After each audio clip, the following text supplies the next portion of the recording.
Ladies and gentlemen, hold on. Are the Epstein files out yet? No? Okay. How about now? Are they, All right, just checking. You'll let me know.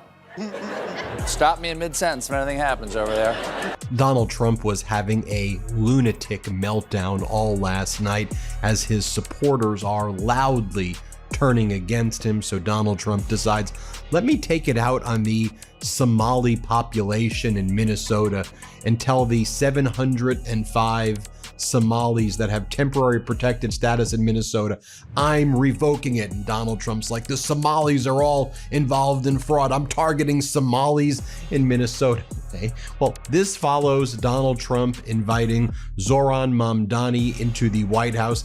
I don't think I've ever seen Donald Trump happier. Trump was starstruck at Mamdani. I mean, look at Donald Trump smile and fawn over Mamdani. Then Donald Trump, after this meeting, was just posting photos like it was a great honor meeting with Zoran Mamdani, the new mayor of New York City. He posts photos of himself in front of portraits of FDR. But leading up to this meeting, Donald Trump's like, I'm gonna have this communist show up and I'm gonna show him. And Donald Trump's like, this guy isn't even a legal citizen. And Trump's like, we're gonna show him how you do it in MAGA. I mean, Trump says the most like despicable and defamatory things about Zoran Mamdani on social media. Want to know what truly unsettles Donald Trump?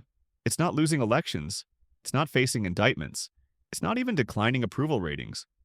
What really bothers him is being mocked on national television without consequence.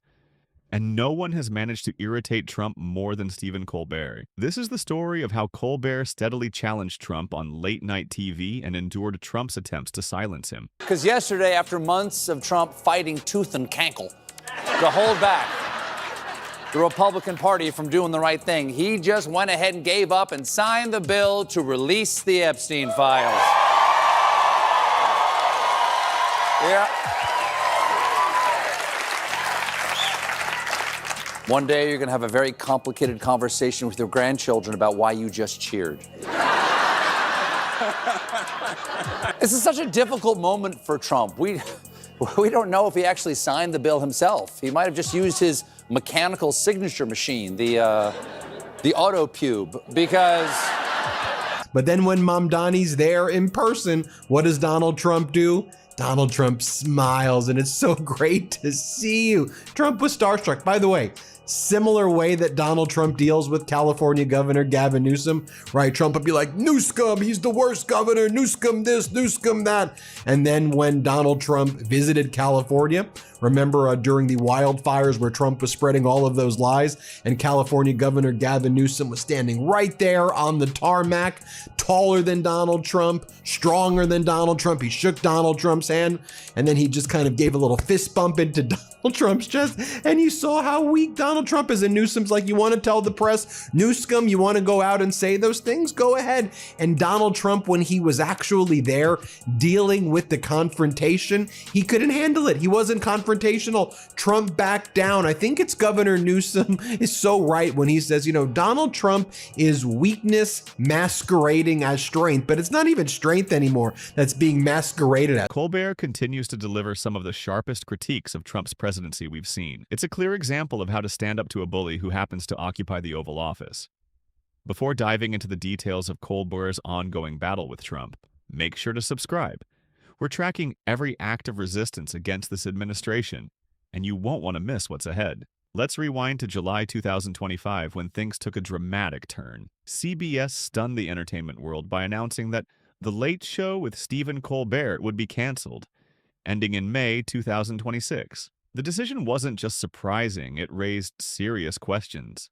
Even though Trump told Republicans to all vote for this, he was clearly furious that they did. He signed the bill after the White House issued a so-called photo lid, which shut down any on-camera opportunities. He signed it off camera, and he'll sign anything on camera. Executive orders, sneakers, lady parts, wall parts, a toddler. Trump is avoiding cameras. That's like the Pillsbury Doughboy avoiding nudity.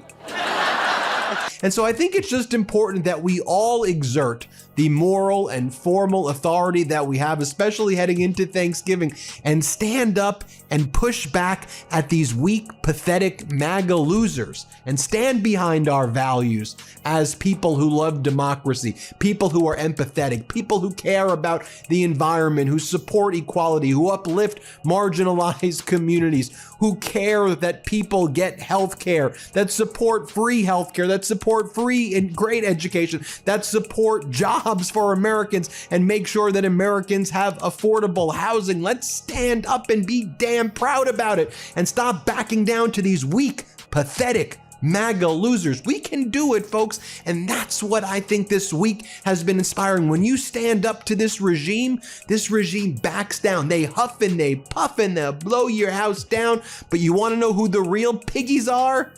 Trump. Colbert's program was leading late-night ratings. He consistently outperformed Jimmy Fallon, Jimmy Kimmel, and every other rival.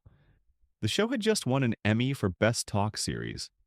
By all standard measures, The Late Show was thriving. So why would CBS end its most successful late-night program? The timing may hold the answer. Just 2 weeks before the cancellation, Paramount Global, CBS's parent company, agreed to pay Trump $16 million to settle a lawsuit over a 60 Minutes interview with Kamala Harris. Trump claimed the interview was misleadingly edited. More proof that these files are making Trump soil his ample briefs? Well, last night, he went online to shift blame to Democrats with a full Unabomber-length manifesto. There it is. Imagine if you got that as a text. Well, I do not have to read all of that, bro. I do not have the time. I'm just going to hit you with a ha-ha. Now, and these MAGAs, and I love that Governor Newsom's mocking them like this. This little piggy is waiting on the Epstein files to be released. It's a real photo of Donald Trump right there. Obviously, the pig face was superimposed, but it may as well be Donald Trump's real face. Governor Newsom says that's okay. He took a nap earlier, and he's got his little piggy legs, Trump's piggy legs. And then Governor Newsom goes, "Good night, piggy. Good night, piggy." By the way, did you see that Fox didn't know how to even handle the Trump meeting with Zoran Mamdani, where the press was like, "So, do you think that Mamdani's going to make a great mayor?" Trump's like, "Yeah, I think he's going to be a great mayor." Well, he's called you a fascist before. Trump's like, "Well, call me whatever I want. He called me a fascist. I get, just call me a fascist. It's fine." Legal experts widely dismissed the lawsuit as baseless, yet Paramount paid anyway. Here's the key detail. Paramount was seeking approval from the Trump administration for an $8 billion merger with Skydance Media. That deal required sign-off from the FCC, led by Trump's appointee Brendan Carr. 3 days before CBS announced Colbert's cancellation, Colbert addressed the settlement directly on his show. Looking into the camera, he said, "While I was on vacation, my parent company, Paramount, paid Donald Trump a $16 million settlement over his 60 Minutes lawsuit. As someone who has been a proud employee of this network, I am offended, and I don't know if anything will ever repair my trust in this company. But just taking a guess, I'd say $16 million would help."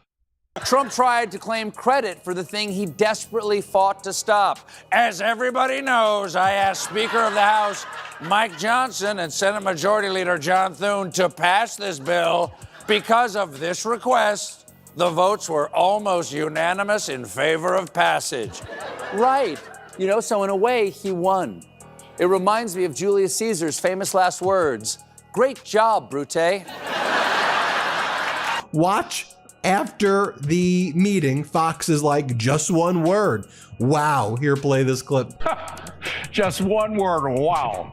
Kami Mamdani, as the president has quoted, referring to his guest in the Oval Office there for the past several months, looked like best friends with President Trump now. I mean, it was an extraordinary meeting. We missed, of course, the conversation they were having before they met with the press that went on for about a half hour. The meeting, according to both men, was very cordial. The president saying he wants Mamdani to succeed as best as he can to make New York what it can and should be. Then Colbert dropped the punchline. This is a big fat bribe. 3 days later, CBS canceled his show. If you believe Trump's attacks on comedy threaten free speech, share this video so more people understand what's happening. When CBS made the announcement, Trump couldn't hide his excitement. At 9 a.m. that Friday, he posted on Truth Social, "I absolutely love that Colbert got fired. His talent was even less than his ratings. I hear Jimmy Kimmel is next. Has even less talent than Colbert. Greg Gutfeld is better than all of them combined, including the guy on NBC who ruined the once great Tonight Show." So, Trump signed the bill. It is now law. The Epstein files must be released. Specifically, the Justice Department now has 30 days to publish whatever information it has, meaning the deadline is December 19th.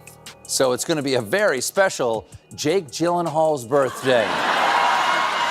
And I wouldn't have made that reference, Jake, if you ever invited me to your party. And this is how the New York Post was describing it as: Mamdani Trump's expected slugfest turns into a love fest, as president says socialist will make New York City greater than ever before. Trump said he would feel at ease living in New York City under Mayor-elect Zoran Mamdani after their chummy Oval Office meeting on Friday. Quote, "Yeah, I would, especially after the meeting. Absolutely," Trump told reporters when asked, "Would you feel comfortable living in New York City under a Mamdani administration?" So fascinating, so fascinating. Okay, let's talk about a few other topics though. Consumer expectations, consumer sentiment, the lowest ever in United States history, based on the University of Michigan survey. The University of Michigan has been taking this survey for about 70 years, measuring consumer expectations and sentiment. Right now, consumers heading into Thanksgiving feel worse than at any time in the history of this poll. Think about that. The President of the United States publicly celebrated the cancellation of a late-night comedy program. He was so fixated on a comedian that he gloated about his firing. But Trump made one major mistake. Colbert wasn't gone yet. He still had 10 months left on the air. The following Monday, Colbert opened his show with one of the boldest moments in late-night history. The audience chanted, "Stephen, Stephen, Stephen," as he walked out. Colbert quipped, "Folks, I'm going to go ahead and say it. Cancel culture has gone too far." See every document of the Epstein files. And if you believe that, Donald Trump has an East Wing he'd like to sell you. Because the Justice Department is going to look through the documents first and, quote, "what information they may include and how redacted the documents may be remains to be seen." Or unseen. By the time Trump's people are finished with their El Marcos, the release could be a single black page with the words, "Bill Clinton. One thing I don't usually like to change." Worse than the Great Recession, worse than when the dot-com bubble burst, worse than during COVID, because the American people are suffering. Things are far less affordable right now. Trump is ripping healthcare away. People see the jobless reports, the worst since the Great Recession and COVID. Unemployment's ticked up to 4.4%. I think it'll be 5 to 5.5% before the year ends. And then, as I said, Donald Trump just does cruel stuff every day. Like last night, he posts, "Minnesota under Governor Walz is a hub of fraudulent money laundering activity. As the president, I'm terminating effective, immediately temporary protective status for Somalis in Minnesota because Somali gangs are terrorizing the people of that great state." As I said before, there are 705 Somalis on TPS, and you can't just revoke it like that. It expires in like 2026 or 2027. Yeah, March 17th, 2026. So you can't just immediately terminate. And he just picks on marginalized groups. So let's just be clear. Somalis don't deserve this at all. And we stand in solidarity with you. Just to say, the Somalis, how dare Donald Trump? Over the weekend, it sunk in that they're killing off our show, but they made one mistake. They left me alive.